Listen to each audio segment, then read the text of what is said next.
Olá, tudo bem? Paz, tem a palavra de Deus para compartilhar com você na nossa reflexão de 10 de março, cuja leitura do dia está em Lucas 13, 14 e também Levítico 22. Quero convidar você a meditar comigo em Lucas 13, versos 22 a 24. Se você puder acompanhar na sua Bíblia, vai ser uma benção. Diz assim a santa e poderosa palavra de Deus.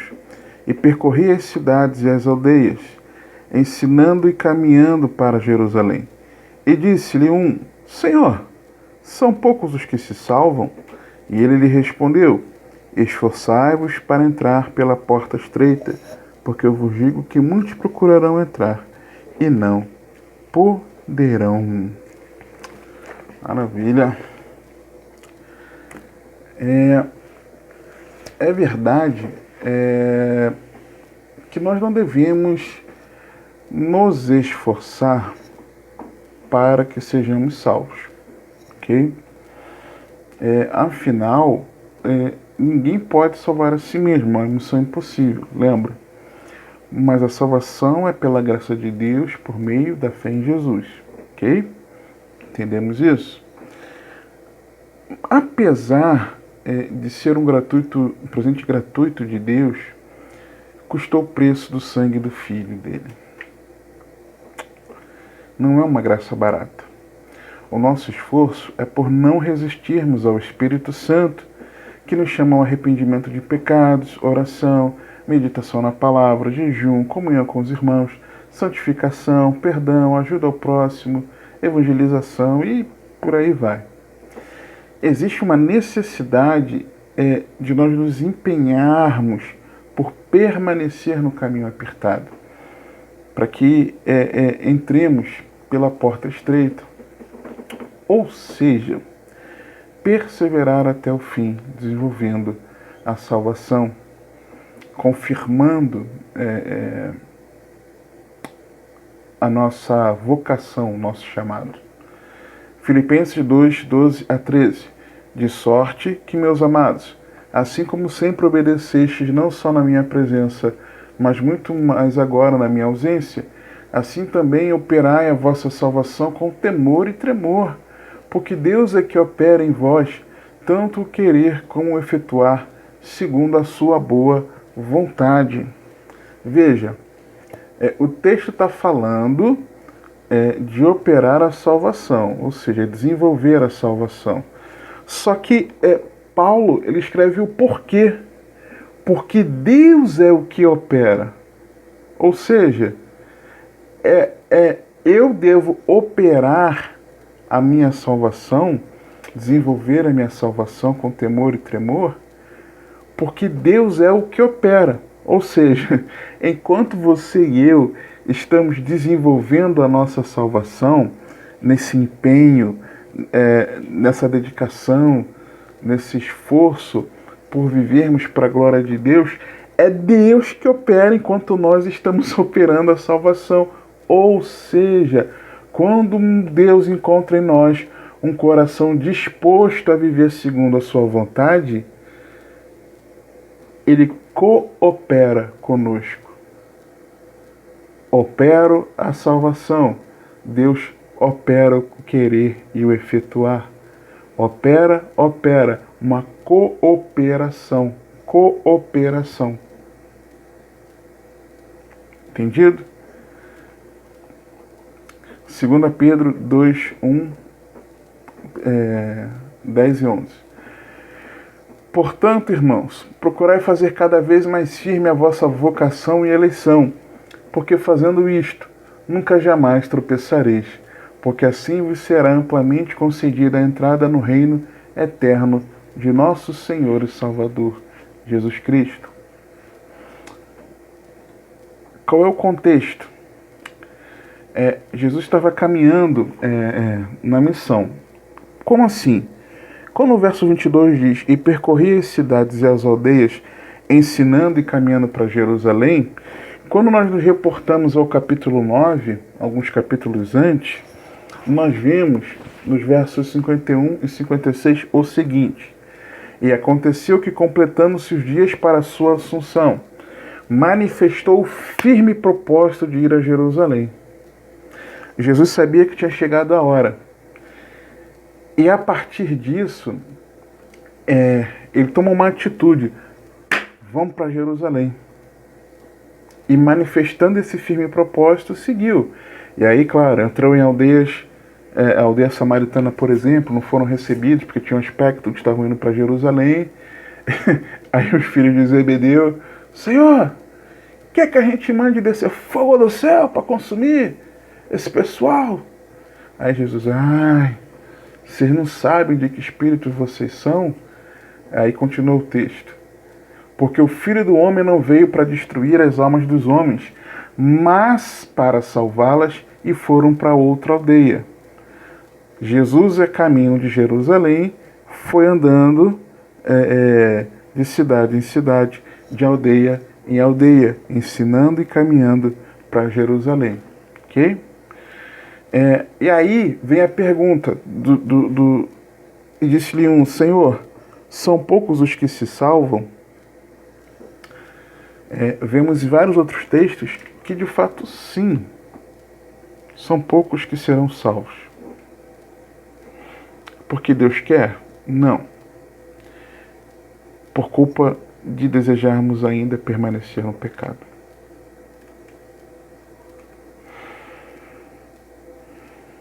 E olha que interessante, o Senhor menciona a porta estreita no contexto de que eles estavam caminhando. Percorrer as cidades e aldeias, ensinando e caminhando para Jerusalém. Caminhando, Jesus fala da porta estreita. É claro que Jesus fazendo isso no contexto do caminhar, possivelmente, tem para mim que sim, os discípulos se lembrariam do que Jesus falou quando iniciava a conclusão do Sermão do Monte, associando caminho com porta. Mateus 7, 13, 14. Entrai pela porta estreita, porque larga é a porta, espaçoso o caminho que conduz à perdição. E muitos são os que entram por ela. E porque estreita é a porta e apertado o caminho que leva à vida, e poucos há que a encontrem. É simples assim. A porta continua sendo estreita.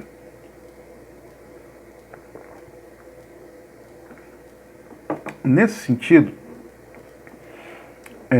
vendo o contexto aqui de Lucas 13, 25 em diante, o texto diz: quando o pai de família se levantar e fechar a porta, e começardes de fora a bater a porta, dizendo: Senhor, abre-nos. E respondendo ele vos disser: não sei de onde vós sois. Então começareis a dizer: temos comida e bebida na tua presença, e tu tens ensinado nas nossas ruas. E ele vos responderá: digo-vos que não vos conheço, nem sei de onde sois. De onde vós sois, apartai-vos de mim, todos os que praticam a iniquidade. O que eu enxergo aqui? A importância do relacionamento com Deus. Entrar pela porta estreita, ter um relacionamento pessoal com Deus. Entrar pela porta estreita, ser conhecido de Deus e conhecê-lo.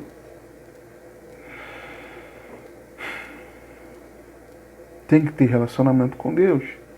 Se a sua vida se você não tem relacionamento pessoal com o Senhor, por meio de Cristo, tem algo errado.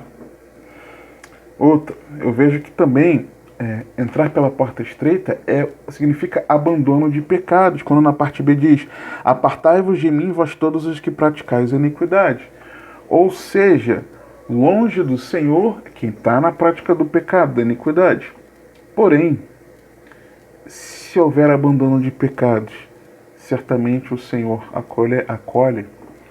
Veja também as duas realidades no verso 28. Ali haverá choro e ranger de dentes, quando virdes Abraão, Isaque e Jacó e todos os profetas no reino de Deus e vós lançados fora. Duas realidades: salvação ou condenação, vida ou morte eterna. São duas realidades inegáveis que têm que ser ensinadas, pregadas, explicadas, para que isso não caia no esquecimento. E eu vejo no verso 29 a graça de Deus. E virão do Oriente, e do Ocidente, e do Norte, e do Sul, e assentar-se-ão à mesa no reino de Deus. Eis que derradeiros há que serão os primeiros, e primeiros há que serão os derradeiros.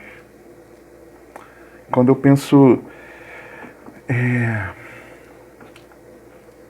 na porta estreita, no contexto, nós precisamos pensar nisso. Relacionamento com Deus, abandono de pecados, duas realidades e a graça de Deus. Agora, como? Como entrar pela porta estreita? Lembrando que porta estreita é viver fazendo a vontade de Deus, é andar em santificação, arrependido dos pecados, quebrantamento. Como entrar pela porta estreita? No verso 24, esforçai-vos. Esse termo esforçai-vos é o termo grego agonizomai, traduzido como porfiai ou esforçai, dependendo da versão, e significa três coisas basicamente, e eu achei muito interessante, porque esses significados nós encontramos em versículos que trazem o termo agonizomai, né? Primeiro significado, como entrar pela porta estreita? Competindo. 1 Coríntios 9, 24 e 25. Não sabeis vós que o que corre no estádio, todos na verdade correm, mas só um leva o prêmio? Correi de tal maneira que alcanceis. E todo aquele que luta, e aí aquele que luta é o agonizomai. Em algumas versões é traduzido como atleta ou que compete. Ok? Primeiro aspecto é o de competir. De tudo se abstém. Eles o fazem para alcançar uma coroa corruptível, nós, porém, uma incorruptível. Pois eu assim corro, não como uma coisa incerta, assim combato, não como batendo no ar.